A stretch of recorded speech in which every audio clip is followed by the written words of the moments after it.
I'm Bian Garcia. I'm Vice President for Customer Services for the Aboitiz Group in the Philippines. So far, I've only attended half a day, and it's the start, but it's especially on the prepayment, very interesting. This is my second time actually. I've attended one last year, so probably lot more interest on prepayment this year than last year. I think cost and standardization.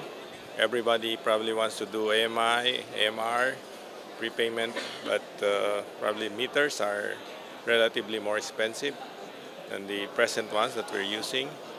And also, I think standards are still evolving, so probably nobody wants to commit yet at this point, putting thousands of meters with a certain standard.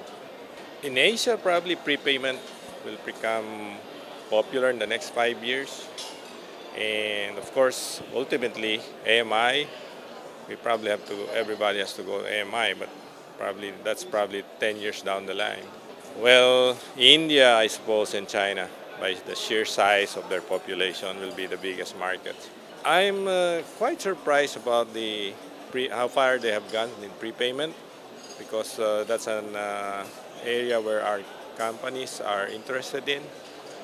We probably pilot prepayment in 2 of our companies. Overall development,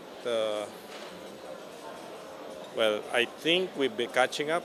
Although advances, in the US and Europe, probably they're still far ahead, but we're starting to catch up.